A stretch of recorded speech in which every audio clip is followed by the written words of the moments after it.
partir de este momento es toda tuya la presentación. Adelante, Ignacio, bienvenido. Gracias. Perdón, buenos días. Yo quisiera proponerles hoy dejar a un lado un poco los temas de aprendizaje automático, algoritmos de agrupamiento, series temporales, que generalmente nos traen aquí los jueves en la mañana, y hablar un poco de otros temas que tienen más que ver con el área de investigación en la que yo me desenvuelvo. Y esto tiene que ver sobre todo con la experiencia de usuario, que es una de las partes importantes del HCI, de la interacción humano-computador. Dentro de la experiencia de usuario me interesa la evaluación, y dentro de la evaluación hemos estado trabajando en lo que son cuestionarios estandarizados de evaluación de experiencia de usuario. Y la propuesta en la que he estado trabajando es modificar un cuestionario estandarizado de forma que el mecanismo de captura sea conversacional, o sea, al escrito o a través de una pantalla de computador escrito, sino que sea conversacional. Y esta sería la propuesta de tesis para optar por el grado de doctorado en computación en la que he estado trabajando. El material que les voy a presentar hoy tiene mucho de la propuesta que voy a hacer próximamente, que voy a presentar en las próximas semanas, pero tiene algunos elementos distintos, unos que sobran, otros que faltan de lo que sería la propuesta en sí, dado que está adaptada para este foro. Y yo estudio en la Universidad de Costa Rica y también trabajo ahí. Mi nombre es Ignacio Díaz Oreiro. Ya para entrar en tema, entonces vamos a ir definiendo algunos conceptos. Hablamos de experiencia de usuario como las percepciones y respuestas de una persona que resultan del uso de un producto, de un sistema o de un servicio.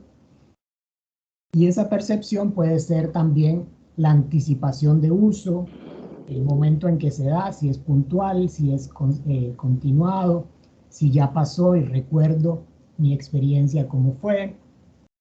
Incluye también emociones, creencias, respuestas físicas y psicológicas de los usuarios. Y en esta definición que tomamos de ISO, todos estos elementos, nos hablan que también es consecuencia de la imagen que tengo de la marca que me provee el sistema o el producto, la presentación del mismo, el rendimiento del sistema, un conjunto grande de elementos que incluyen el estado interno y físico del usuario, resultado de sus experiencias previas, ¿sí? Actitudes, habilidades y personalidad, entre otros. Entonces, todos estos elementos entran en juego para lo que es la definición de la experiencia de usuario. Si tomamos de ISO, hay varias definiciones de experiencia de usuario. Todavía alguien tiene el micrófono abierto, me parece. La experiencia de usuario, aunque no está definida de manera única, vamos a usar esta definición para esta presentación. Y dentro de la experiencia de usuario, nos interesa hablar de la evaluación, que es un conjunto de métodos, de herramientas que utilizo para evaluar esa experiencia que acabamos de definir. Entonces hay muchas maneras de evaluar experiencia de usuario. Hay evaluación de expertos, estudios etnográficos que tienen que ver con la observación en el entorno donde se realiza el uso de un producto, por ejemplo. Hay cuestionarios que diseño de manera específica para el caso de estudio que estoy realizando. Hay cuestionarios estandarizados, o sea que siempre presentan el mismo conjunto de preguntas en el mismo orden, que es el que nos interesa hoy. Hay entrevistas, hay encuestas, en fin. Hay muchas maneras que han desarrollado los investigadores a lo largo del tiempo. Y estas se pueden categorizar de acuerdo a criterios. Por ejemplo, si la observación se hace sobre el individuo, a ver cómo utiliza un producto, etcétera, hablaríamos de una evaluación conductual. y actitudinal sería más cuando yo reporto o el usuario reporta lo que siente, entonces verbaliza de alguna manera sus actitudes y sus experiencias. Otra clasificación clásica es si los datos que me da son cualitativos o cuantitativos.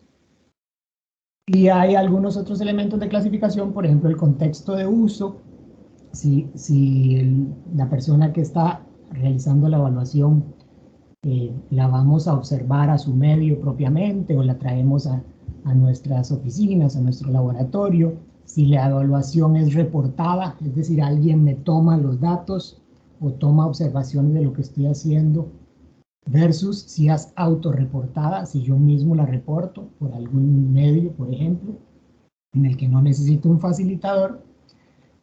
Y dentro de estos, los que serían los cuestionarios estandarizados de evaluación serían actitudinales, o sea, yo reporto lo que yo siento, lo que yo experimenté, los datos que voy a proporcionar son cuantitativos y mi experiencia va a ser reportada por mí mismo, es autorreportada. Es uno de los elementos que es muy utilizado en la evaluación de usuario. Es muy utilizado porque son confiables, han sido probados estadísticamente. Entonces, sus cualidades psicométricas están bien documentadas. Es un conjunto invariable de preguntas. Ya están diseñados y establecidos, por lo cual la evaluación es fácil de planificar. Yo no tengo que crear un instrumento nuevo para ir a evaluar la experiencia de usuario de un producto o de un servicio, sino que tomo un cuestionario que ya es estándar, tiene un conjunto invariable de preguntas que siempre se hacen en el mismo orden.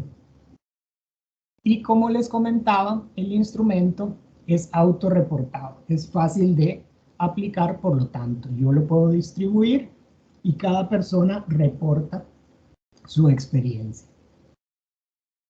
Estos instrumentos me dan datos cuantitativos que además entonces son fáciles de comunicar. Rápidamente puedo tomar estos datos y crear gráficos o reportar mis resultados.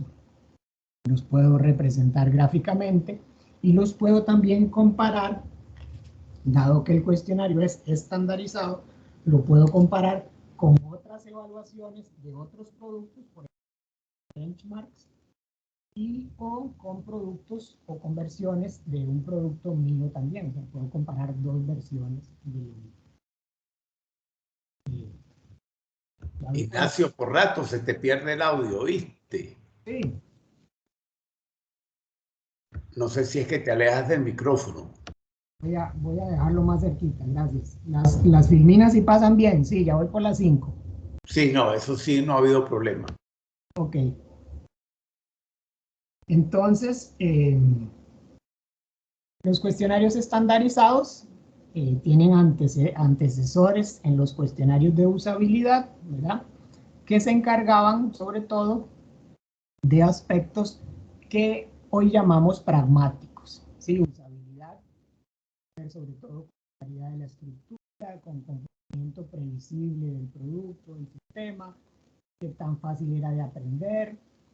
Y esos, la experiencia de usuario o los cuestionarios de experiencia de usuario asumen esos conceptos y agregan los que llamamos de experiencia hedonística, que ya tienen que ver con la estimulación, la identificación, si un producto es aburrido o interesante, por ejemplo, si me hace sentir parte de un grupo, ¿verdad? Si me identifico con un grupo a partir del uso de un producto o de un sistema. Y en conjunto, entonces, todas estas características son analizadas y evaluadas en los cuestionarios estandarizados de experiencia de usuario. Los más reconocidos son estos tres: Attractive, UEQ y MIQ. UEQ es User Experience Questionnaire, es el que más se usa usualmente y son de los más reconocidos porque se basan en modelos teóricos de experiencia de usuario. Su diseño psicométrico es riguroso, por lo que se consideran instrumentos válidos y confiables. Sí, los investigadores los usan extensamente, como ya hemos comprobado. Y entonces, al tener un instrumento que es considerado de calidad, la credibilidad de la evaluación se refuerza, ¿sí? Porque estoy usando un instrumento que otros investigadores ya han usado y probado. Y como les mencionaba, facilitan las comparaciones entre múltiples sistemas, porque al tener siempre las mismas preguntas y los datos que me dan están en las mismas escalas siempre, pues yo puedo comparar dos sistemas o puedo comparar iteraciones del mismo sistema. Le hago un cambio del sistema y lo vuelvo a variar entre diferentes poblaciones, etc. Estos tres, entonces, son los que les decía ahora. El primero aparece en el 2003, después en el 2008 UEQ y en el 2013 MIC. Están construidos a partir de escalas o subescalas o módulos. Tiene 4, UEQ tiene 6.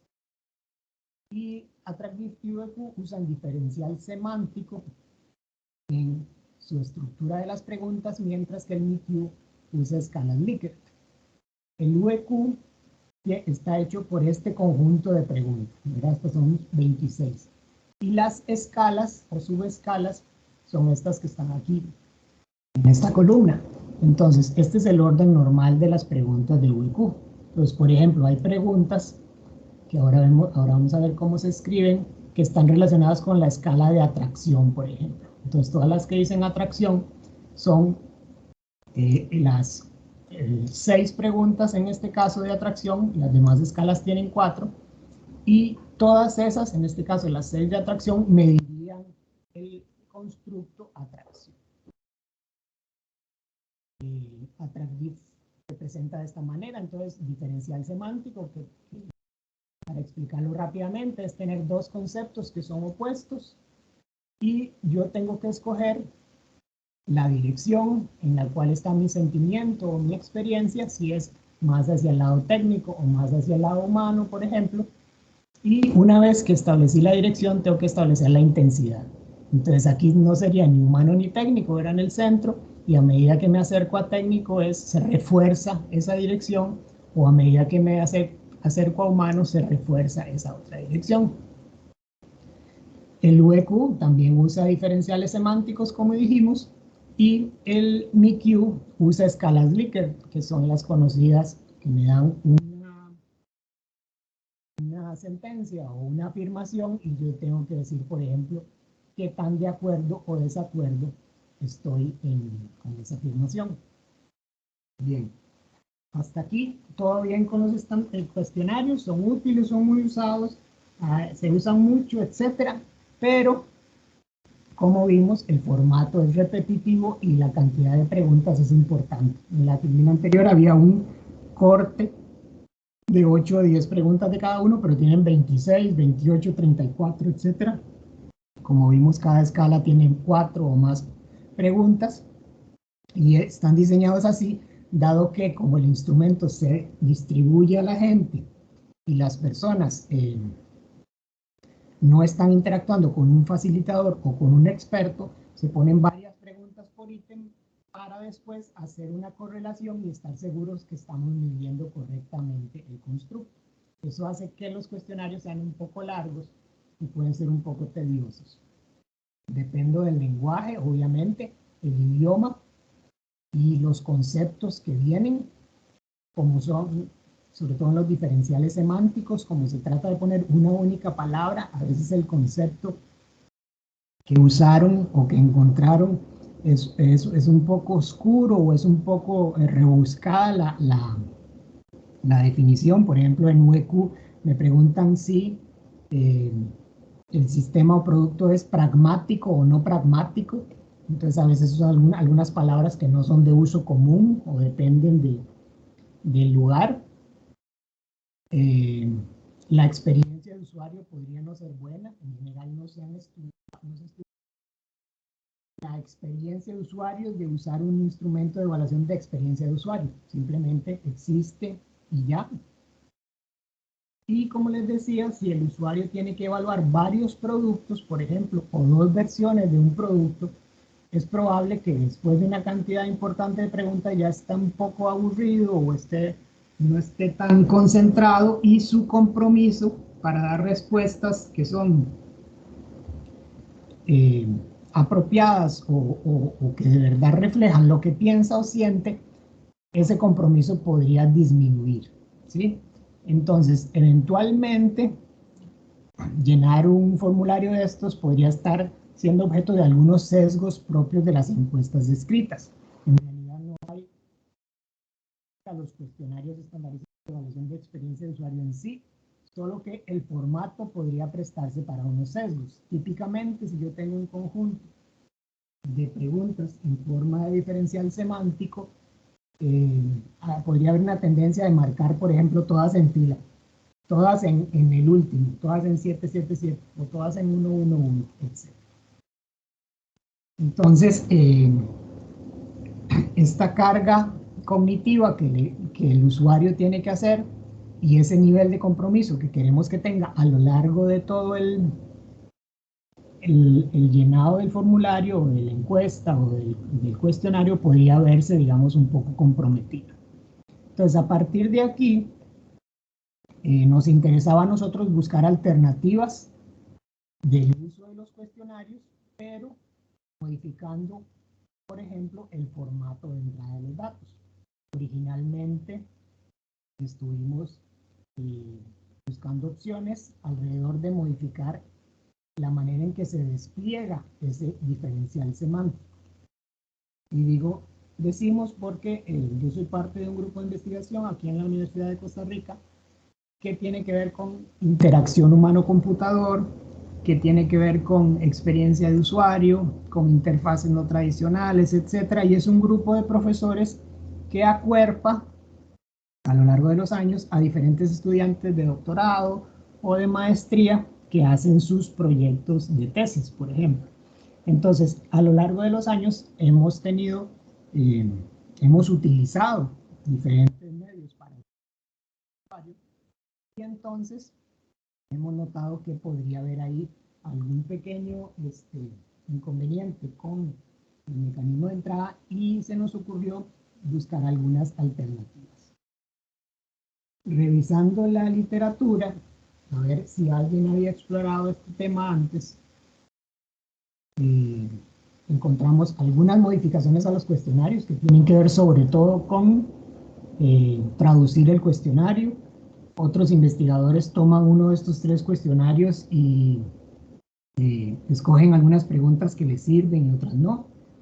Y las únicas modificaciones que obtuvimos o que buscaban solventar el tema de la dependencia al lenguaje tienen que ver con proponer en escalas que son pictóricas, ¿verdad? Que tienen dibujos como esta que está aquí arriba, que es el PSIUS del 2019, en el cual en un único elemento me dice que evalúe el producto. En este caso el producto está dibujado aquí en una esquina, es una cafetera, y ellos desarrollaron esta escala donde están las caritas, las manitos, los números, etc. O este otro que es en la escala SAM, que es bastante anterior, que está hecho para medir la reacción afectiva de una persona a un estímulo. Tiene 3 filas y cada una mide un concepto diferente. El primero es placer, el segundo es excitación y el tercero es dominio o dominancia. Y estas son algunas de las propuestas. Pero en realidad no hay ninguna que sea usar el mismo cuestionario, pero modificando el mecanismo de entrada, sino proponer, como estos 2 casos, un instrumento nuevo. Nosotros, como les decía, tratamos originalmente de buscar opciones en que modificábamos la presentación del diferencial semántico, pero después en este grupo de investigación, que trata muchas veces con interfaces no tradicionales, vimos que había un auge muy importante de las interfaces que son por voz. Habíamos hecho algunos trabajos alrededor de de comparar Alexa con Google Assistant, con Siri, con Cortana, etc. Y esas investigaciones siempre tenían mucho éxito, eran muy utilizadas después por profesores, citadas, etc. Entonces decidimos explorar por interfaces que no fueran tradicionales. Entonces, diferentes maneras que pueden las personas interactuar con sistemas informáticos. En oposición a las tradicionales interfaces gráficas, digamos. Entonces hay de muchos tipos, ápticas, de gestos, interfaces de voz, que como ya les anunciaba desde el principio de la presentación, son las que nos interesan, interpretación de ondas cerebrales, interfaces holográficas, olfativas, etc.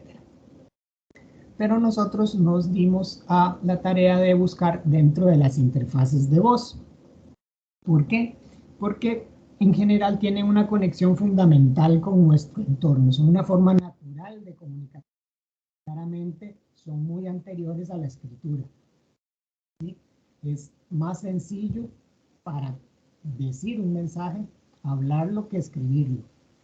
Permite comunicar elementos más complejos. Todo esto que yo estoy hablando aquí, si tuviera que escribirlo, no podría hacerlo directamente, tendría que pensarlo, cómo organizo las oraciones, dónde pongo punto, dónde tengo que poner signos de admiraciones para manifestar el mismo contenido, dónde pongo la intención, etc. Siguen teniendo algunos requerimientos, como dependen de un idioma, claramente, pero entonces nuestro enfoque no es eliminar el idioma, como hicieron esas interfaces que acabamos de ver, sino aprovechar alguna interfaz, alguna interacción en la que el idioma sea representado de una manera distinta.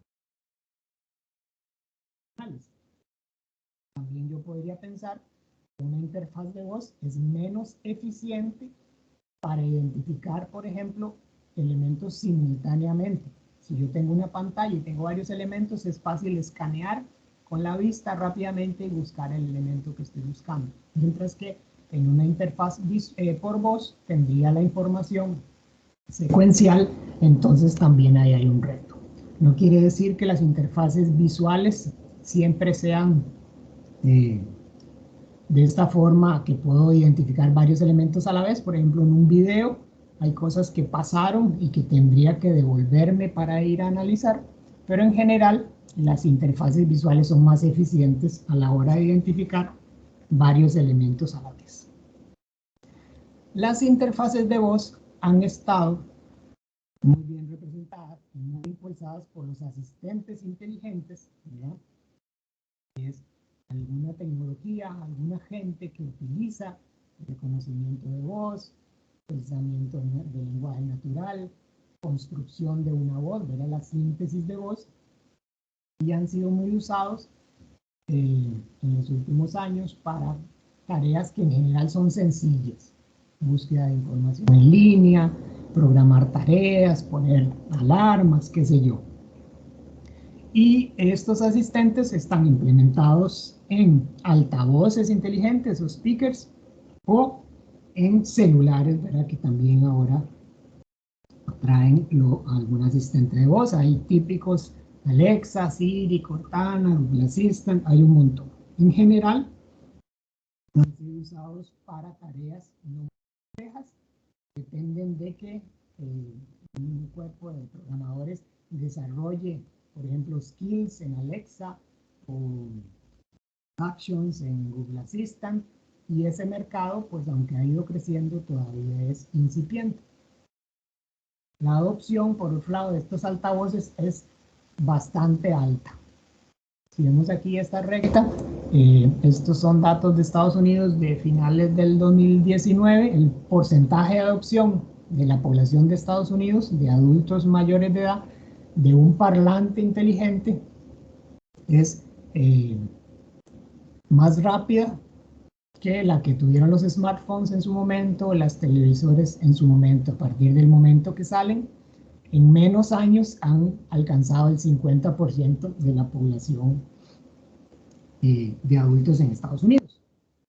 Entonces, Este auge de los asistentes también ha impulsado, de los asistentes que están en parlantes, ha impulsado el auge en el uso de los asistentes que están en teléfonos celulares. Entonces, juntando un poco las dos cosas de las que he estado hablando, los cuestionarios estandarizados que tienen muchas ventajas y el auge y el movimiento alrededor de las altavoces inteligentes, de los asistentes inteligentes, es decir, de la comunicación a través de voz con la tecnología, es que nosotros proponemos explorar modificaciones en el mecanismo de captura de un cuestionario estandarizado de evaluación UX, de forma que la experiencia sea más amigable. Para eso, entonces, proponemos usar una interacción que sea por voz, que sea conversacional. ¿Sí? Para esto, entonces, vamos a partir de un cuestionario y vamos a modificar su mecanismo de captura. Tengo que seguir asegurando que los cuestionarios sigan siendo válidos y confiables, que al cambiarle este elemento, la capacidad para medir realmente lo que era la experiencia de usuario y que ya hacía el cuestionario estandarizado, se siga haciendo. Para eso fue diseñado. Entonces, la validez tiene que ser equivalente o tal que la que tenía el cuestionario original. Y a la vez debería asegurar que el nuevo instrumento que incorpora el mecanismo por voz sea confiable, es decir, que internamente la relación de los ítems de cada una de las escalas esté bien cohesionada, sea coherente, que haya una buena correlación, por ejemplo, entre los ítems de cada una de las escalas. ¿Okay? Uno podría decir, bueno, es que hay otros instrumentos que son orales, ¿verdad? Hay otras técnicas que vimos al principio de la presentación que me hablaban de interfaces, por ejemplo, grupos focales o entrevistas o las técnicas de pensar en voz alta o completar oraciones. Sin embargo, estos son instrumentos o métodos de comportamiento, o sea, que necesito un facilitador, recolectan datos y que por lo tanto después tengo que manipular y administrar. Métodos actitudinales en que yo reporto mi experiencia o mi actitud podrían ser, digamos, las encuestas o las escalas de usabilidad, pero no se conocen implementaciones que utilicen interfaces por voz. Es decir, yo puedo poner a una persona a hacerlo, pero no va a tener la capacidad de entregarse un instrumento a las personas y que ellos mismos reporten su experiencia. Eso, digamos, que sea autoadministrado nos da algunas ventajas, por ejemplo, que lo puedo distribuir masivamente. Otra ventaja es que está estudiado que si yo le respondo a una persona, es más probable que trate de poner filtros en lo que estoy diciendo para no parecer políticamente incorrecto. En los temas sensibles podría no decir realmente lo que pienso, etcétera, mientras que si interactúo con una tecnología, con alguien que sé que no es humano, está documentado que en temas sensibles voy a responder con más honestidad, o que mis respuestas entonces van a ser de mayor calidad. Ahora bien, este mecanismo de captura por voz en el que estamos pensando, que nos interesa, lo que nos interesa en realidad es el factor conversacional, ¿sí? No nos interesa explorar el tema de reconocimiento de voz o síntesis de voz o procesamiento del lenguaje natural, etcétera. Eso se lo dejaríamos al asistente. Nosotros lo que nos interesa es el factor conversacional. Es decir, cómo convertir el formato visual actual, ¿verdad? Por ejemplo, del diferencial semántico, en una recolección de esa misma información, pero que sea más amigable o natural, y que el usuario siga comprometido a la hora de hacer la evaluación y me siga respondiendo bien a lo largo de la evaluación y que no se vaya a cambiar. pasar de una interfaz que sería de este tipo, uno en la computadora llenando los diferenciales semánticos, a uno en el cual yo interactúo con un asistente, por ejemplo, y que me hace las preguntas y que al final recojo la misma información que tenía. Hay otras interfaces por voz que no necesariamente son una conversación, ¿verdad? Una conversación es una forma distintiva de uso del lenguaje, según la definición que tomamos de Moore y Harari, y tiene varios elementos, como tomar turnos, por ejemplo, ordenarlos en secuencias. Hay persistencia de contexto a través de los turnos. En cada oración o en cada sentencia que le doy al asistente, no debería yo tener que explicar toda la información, sino que observarse contexto, un turno y otro, para que la conversación sea más fluida, como es entre dos personas.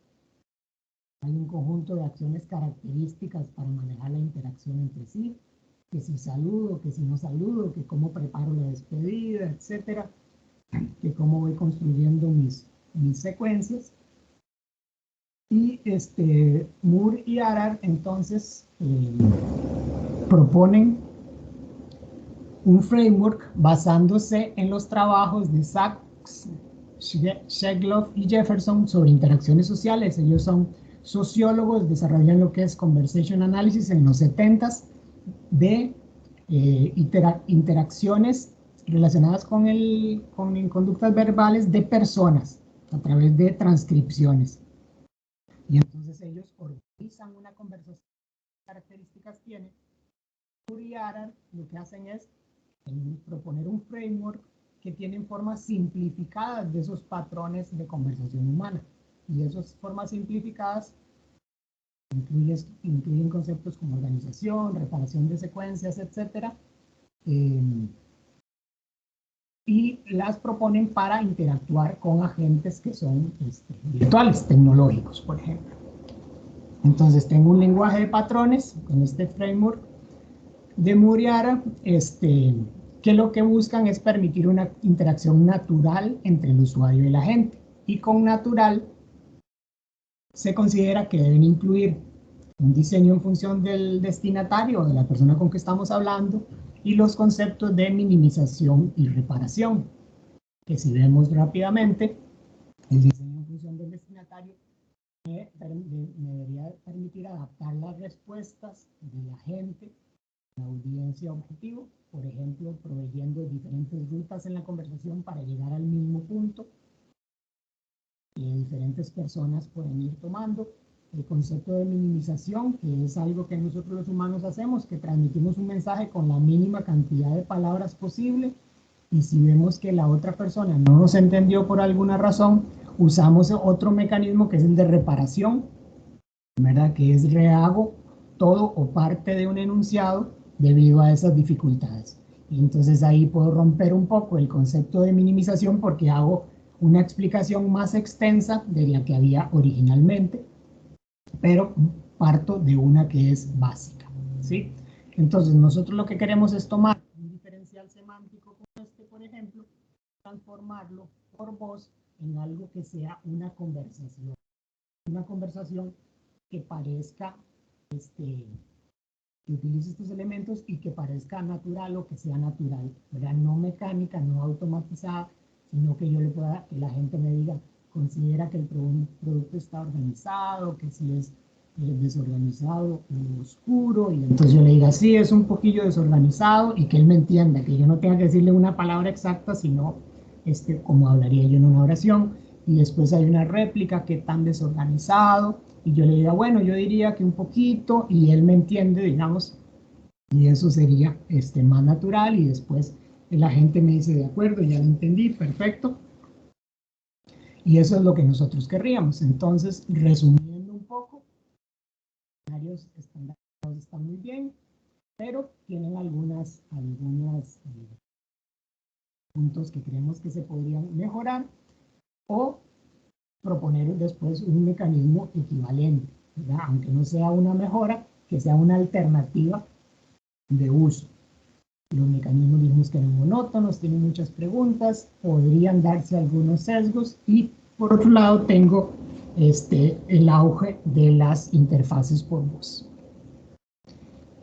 Nos serviría entonces, nos parece que capturar los datos por voz en forma de una conversación para un cuestionario de evaluación UX sería un uso innovador de las interfaces conversacionales y una variante no explorada de los instrumentos de evaluación UX. Aprovechamos las ventajas de la comunicación oral, la acción puede ser más natural, puedo evitar algunos sesgos y podría contar con un mecanismo alterno de captura de datos. Si yo tengo que hacer varias evaluaciones, un mismo participante, en uno podría usar un mecanismo escrito, en otro el que es verbal, etc.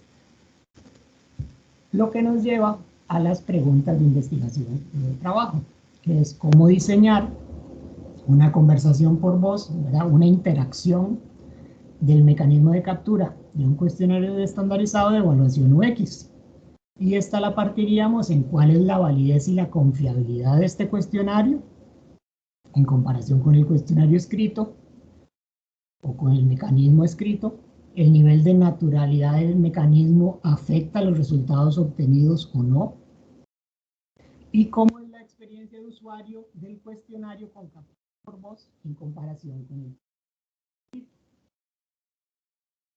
El objetivo general sería entonces proponer una interfaz conversacional por voz como medio de captura para un cuestionario estandarizado de evaluación de experiencia de usuario y 3 objetivos específicos. Primero, estudiar cómo han sido utilizados los cuestionarios de evaluación UX en estudios académicos, determinar los patrones conversacionales que requiere un cuestionario de este tipo que utilice voz, y evaluar esa interfaz conversacional en las dimensiones de validez, confiabilidad y experiencia de usuario. Es decir, en medir realmente la capacidad, medir realmente lo que se espera que mida, como lo hacía el cuestionario, que el cuestionario siga siendo interna en sus subescalas, y además la experiencia de usuario del instrumento en sí. Para eso proponemos utilizar como metodología las ciencias del diseño, que su objeto de estudio son fenómenos y objetos creados por seres humanos, que llamamos artefactos, y en un contexto particular. Esto en contraposición, digamos, con lo que hacen las ciencias naturales, que para estudiar sus fenómenos naturales y tienen sus marcos de trabajo, o las ciencias sociales, que estudian los fenómenos humanos. Entonces, se desarrolla ciencias del design o del diseño para disciplinas como la ingeniería de software, en las cuales era muy complicado usar los marcos de trabajo de ciencias naturales o de sociales. Entonces, en este marco de trabajo se diseñan artefactos y se obtiene conocimiento a partir de la investigación del problema y de la evaluación de esos artefactos. Un problema de ingeniería de software entonces tendría 2 componentes, uno en el dominio de la ingeniería, que son los problemas de diseño de los artefactos que voy a hacer, y otro en el campo del conocimiento, que son mis preguntas de investigación. Y las decisiones de diseño se basan en la evidencia que voy obteniendo a través de ciclos. Esa es la manera de trabajar de ciencia del diseño, de los que obtengo artefactos y conocimiento. En nuestro proceso metodológico, entonces, primero, para coincidir con nuestros objetivos, haríamos una revisión sistemática de literatura. Aquí haríamos la primera implementación de la interfaz conversacional, de la cual obtendríamos y utilizaríamos algunos patrones conversacionales para este cuestionario estandarizado de evaluación UX. Lo evaluaríamos en las dimensiones que mencionamos, y a partir de esta evaluación hago un segundo ciclo, una segunda implementación de la interfaz conversacional para el cuestionario estandarizado. La volvería a analizar o la volvería a crear a partir de patrones, modificaciones a los que ya tenían. Vuelvo a evaluar en las dimensiones de validez, confiabilidad, la experiencia de usuario, haría una tercera implementación, entonces en cada iteración voy generando ese conocimiento y a la vez voy generando mis artefactos. Finalmente, después de evaluar esta tercera implementación, describiría o publicaría resultados de la investigación. Estos ciclos entonces se parten como en tres secciones. La primera sección, donde está la revisión sistemática de literatura, coincidiría con el primer objetivo de investigación, el primer objetivo específico. Las filas del centro con el segundo, y la evaluación sería el tercer objetivo específico.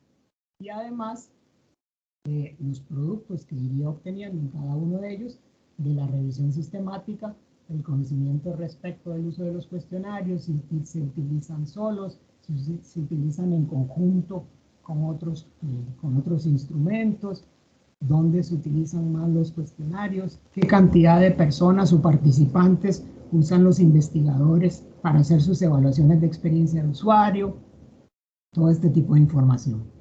Además tendría un primer artefacto que es el mecanismo conversacional de captura por voz que estoy implementando.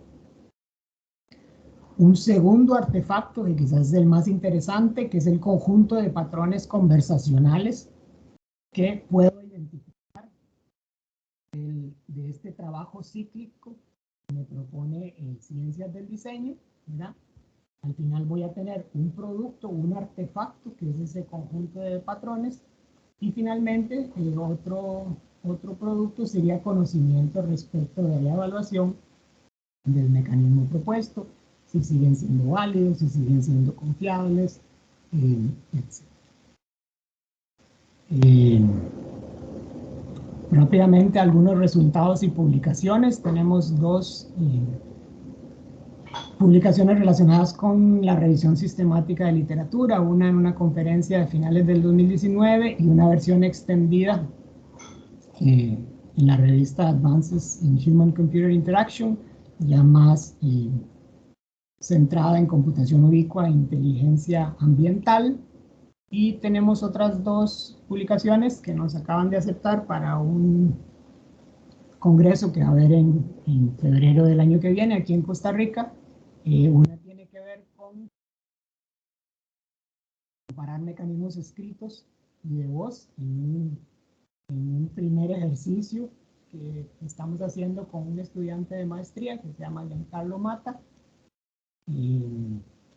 que sería parte, digamos, de esa primera caja, de esa primera iteración que estamos hablando, que vimos en la metodología, y unos primeros patrones conversacionales de diseño que ya identificamos y que introducen un poco el tema, que también serían parte, digamos, de esa primera cajita, de esa primera versión, digamos, de esa primera iteración que estamos haciendo al respecto, y en el cual, digamos, ya obtuvimos algunos resultados y que esperamos presentar ahora en febrero. A manera general, y este sería y pues abrir el espacio de preguntas.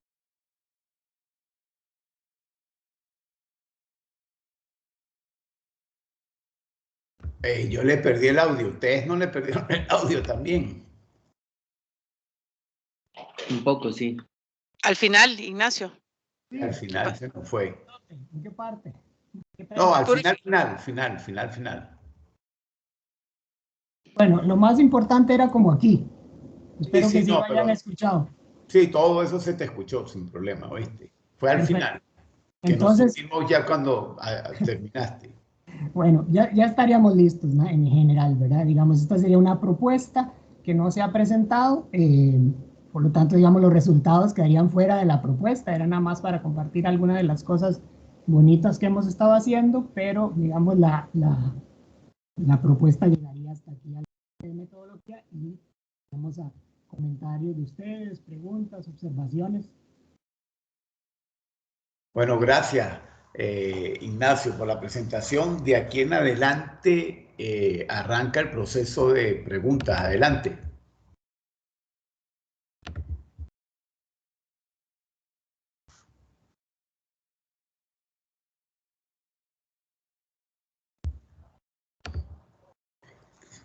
Si no, adelante, Gabriela, que levantaste la mano. Hola Ignacio, ¿cómo estás? Me Hola, buenos pareció, días. sí, buenos días. Me pareció súper claro tu presentación en términos de la justificación y en términos de la metodología que vas a utilizar. Sí, me parece que me gustaría conocer un poco más la parte de cómo vas a evaluar la validez, la confiabilidad y la experiencia de usuarios de estos artefactos que estás creando. Ok. Este, hay varios elementos. Bueno, tenemos pensados algunos casos de estudio, por supuesto, y tenemos, digamos, algunos elementos, ¿verdad? Uno sería lo que hablamos de validez. Entonces, en un primer ejercicio lo que hicimos, y es el trabajo que les mencionaba ahora de Giancarlo, fue hacer una evaluación con un cuestionario que presenté, y comparamos los resultados. ¿Cómo comparamos los resultados? Sacamos los promedios de cada una de las 6 escalas y los comparamos con los promedios de las 6 escalas de la versión de VQ que teníamos por voz. Y eso los comparamos con unas pruebas T, ¿verdad? Con la T de Student. Tenemos que refinar un poco esto. Digamos, lo que hacen otros investigadores es hacer una correlación entre las respuestas de un instrumento y otro. No tengo muy claro cómo podríamos hacer esto en general, si tendría que hacerlo considerando las respuestas de una misma persona o no, etcétera. Por lo que ahora es comparación. También en lo que tiene que ver con confiabilidad, si es un poco más claro, pues podemos detectar inconsistencias en el cuestionario. Por ejemplo, VQ, las escalas, las preguntas de una misma escala tienen que ser coherentes, ¿sí? Entonces, si yo, por ejemplo, estoy en la escala de atracción y tengo una pregunta desagradable, agradable, y pongo que es muy agradable, después tengo otra pregunta que es repeler, atraer, y pongo que me repele, entonces esas dos preguntas no van a ser coherentes. En una voy a tener un número, digamos, si estuvieran numeradas del 1 al 7, en una voy a tener un 7, en otra voy a tener un 1, entonces esas diferencias se reportan, y si hay muchas inconsistencias en las respuestas de un participante, se identifican y se considera que esa respuesta no es válida, porque por ejemplo la persona se puso a marcar cualquier opción y los datos no son consistentes. Y en confiabilidad también, en confiabilidad tenemos otro elemento, que es que las preguntas de una misma escala también tienen que tener fuertes correlaciones, y para eso las herramientas de análisis de VQ, por ejemplo, calculan los alfa de Cronbach de los ítems de cada una de esas preguntas, o sea, de todas las preguntas de una misma escala, y ese alfa de Cronbach tiene que tener un número superior a 0.7, qué sé yo. En cuanto a, perdón, el usuario, hay instrumentos que se están desarrollando que son propios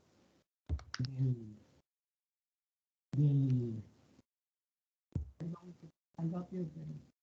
el VQ Plus, por ejemplo, es una versión de VQ, pero que es modular. Entonces yo puedo escoger las escalas que quiero usar.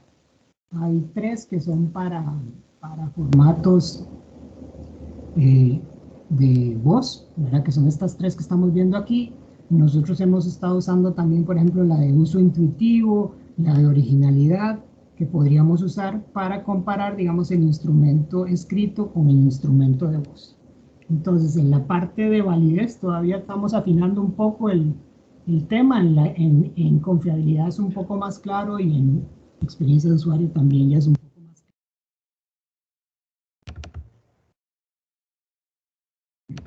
Que me hayan escuchado y no haya perdido el micrófono otra vez. se te va y viene. Siguen las preguntas abiertas. Hola, buenos días, Ignacio. Buenos días. Le habla Eduard. Yo tenía una pregunta con respecto al proceso de la metodología. Si quiere, por favor, puede ir ahí. Correcto. Entonces, como lo presentado, primero determina que hay una tercera implementación de la interfaz y la pregunta está orientada hacia ahí, o sea, ¿cómo determinan que con 3 es suficiente? Y además, ¿por qué al final es que se hace la evaluación de cada una de esas implementaciones? ¿No debería ser que por cada implementación se haga una evaluación de validez y confiabilidad? Sí, correcto. Lo que usted dice es cierto, la evaluación sería en cada caso. Tal vez no lo expliqué muy bien, pero digamos, después de la primera implementación, identificaríamos patrones y haríamos una evaluación, correcto. Y después de la segunda volveríamos a encontrar patrones y evaluar, y en la tercera, digamos, como usted dice correctamente, en cada una vamos a hacer. ¿Por qué 3 y no más? Pues es una excelente pregunta, no lo tengo claro. Como no sabemos, digamos, hacia dónde vamos a llegar o cuál será el punto de identificación, esperaríamos que, por ejemplo, la experiencia de usuario vaya subiendo a lo largo de las iteraciones y que a partir de cierto punto se considere una experiencia de usuario positiva. Si en 3 implementaciones no fuera así, pues eventualmente podría ser una cuarta, o podríamos concluir que la experiencia de usuario en realidad no fue buena. Pero si es un punto que usted menciona, nosotros hemos pensado algunos casos de estudio que podríamos implementar, pero como el trabajo, digamos, está en proceso, no tenemos claro. Claro, sería entonces ahí en ese marco de la metodología dejar como abierto esa partecita que pueden ir más interacciones, más iteraciones, ¿sí? Y una última pregunta es con respecto a qué pasaría cuando ya está interactuando el artefacto con el usuario y no encuentra estos patrones o no encuentra ahí estos elementos que le permitan a él determinar que ya tiene una respuesta para continuar. Sí, en general ahí se usa el mecanismo que se llama de reparación, ¿verdad? Que es lo mismo que hacemos nosotros los humanos, ¿verdad? Si yo no le entiendo, yo le pregunto que me aclare y usted eventualmente me da más información. En general, los patrones conversacionales admiten, digamos, que yo le diga, bueno, no importa, eso de los estandarizados, pues los que son por escritos, eso es posible también. Yo puedo dejar una pregunta en blanco, ¿verdad? Entonces, hasta ahora, las implementaciones que hemos hecho siguen insistiendo, ¿verdad? Le dicen, pero es que no le entendí, ¿usted cree que es agradable o desagradable, verdad? Y se implementan todos estos mecanismos. También, por ejemplo, el mecanismo de que yo ya me aburrí y no quiero terminar el cuestionario. Son 26 preguntas y estoy a la 10ª, ya estoy aburrido, entonces le digo, quiero salir. Y el asistente me va a decir, ¿está seguro que quiere salir? Va a perder la información, o sea, no se va a guardar nada. Sí, quiero salir. Y entonces eso es válido porque eso también es válido en una conversación. Y eso es todo ese tipo de, digamos, de patrones estarían. Sigo insistiendo, ¿verdad? Y es algo que habría que diseñar. ¿Debería yo seguir insistiendo después de 2 o 3 veces que me dé la respuesta o le debería poder dejar que no conteste esa pregunta? Esos son temas muy interesantes que digamos, se pueden evaluar también en las iteraciones.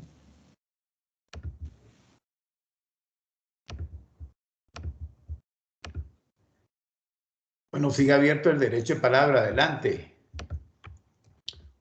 Yo tenía una pregunta. Bueno, no sé si hay una pregunta antes. Adelante, si hay otra pregunta. Bueno, no la escucho. Mientras se escucha, la pregunta que yo tenía, Ignacio, es el tema de las emociones. al trabajar con la voz, eso es un insumo más. ¿Lo han pensado? En este contexto las emociones no han sido estudiadas. ¿Por qué no han sido estudiadas? Porque las emociones influyen mucho en el ánimo de la persona a la hora, incluso en la motivación que tiene una persona en un momento dado para responder. Entonces, contame si ha sido estudiado y cómo ha sido estudiado, y en el caso de ustedes, ¿cuál podría ser el interés en incorporarla? Sí, sí, exacto. Sí, eso es todo un área, ¿verdad? De, de esto de las interfaces por voz. En el reconocimiento de voz, detectar si hay diferentes emociones, o si hay ironía, o si hay sarcasmo, ¿verdad? Eso es un área de estudio gigante y completa, pero de la que nosotros decidimos pues no meternos, ¿verdad? Porque sería un área en sí misma. Nosotros vamos más por la parte de establecer los patrones de conversación, que es lo que estamos, en lo que estamos abocados, porque ciertamente, como usted dice, yo puedo decirle, sí, me parece excelente, pero de la forma que lo digo, estoy haciendo exactamente lo contrario, ¿verdad? Pero esa parte sí está estudiada, sí hay estudios al respecto. Obviamente es un área completa en la informática, pero como le digo, nosotros no nos vamos a meter ahí. Si alguien está interesado, pues con todo gusto compartimos experiencias, pero nosotros no vamos a meternos mucho en tratar de identificar o procesar la voz, o evaluar de la manera en cómo me habla el asistente, si influyen mis respuestas o no, etcétera. Vamos a dejar eso en el asistente en sí, o en el parlante, y no nos vamos a meter con esa área. Bueno, gracias, Ignacio. ¿Hay más preguntas? Ya estamos llegando a la hora, así que si hay algún último comentario, pregunta, bienvenido. Yo tengo una segunda pregunta, si me permitís. Dale, Gabriel. ¿El asistente de voz va a ser femenino o masculino? ¿Y por qué? Sí, eso es un buen punto, y es en la misma línea de lo que dice José, ¿verdad? El doctor José. Sí. En este momento se puede programar de las dos formas. O sea, la misma programación uno podría, dependiendo de las facilidades o los tipos de voz que me dé el asistente, que eso los provee el aparato en sí, el software en sí, yo podría probar uno u otro. Y es un buen punto de saber si me va a influir o no, o cómo aislar esa variable para que no me meta ruido, ¿verdad? Podemos investigar un poco más, a ver cuál sería la más neutra, si un hombre, una mujer, un joven, alguien de más edad, etcétera. También está estudiado que si yo entiendo que es un asistente, que es mecánico, que no es una persona, mis respuestas en general son más honestas. A cierto punto, si creo que es una persona, me resulta un poco desagradable. O sea, si ya se parece mucho a una persona, me resulta muy desagradable. Entonces yo creo que lo correcto sería buscar alguna voz que sea neutra, ¿verdad? Que no me afecte, y estudiar un poco el tema, a ver cuál podríamos usar. Es una buena pregunta.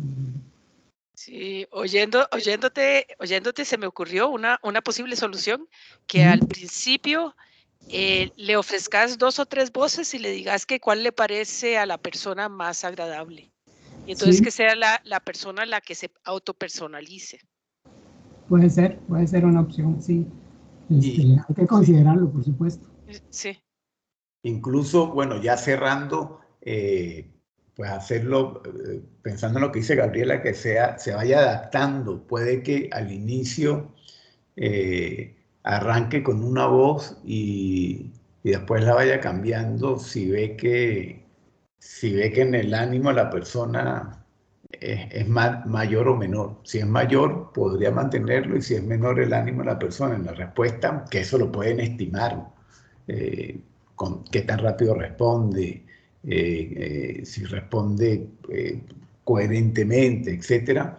le podrían ir proponiendo voces en función de eso, y entonces es una personalización casi que en tiempo real.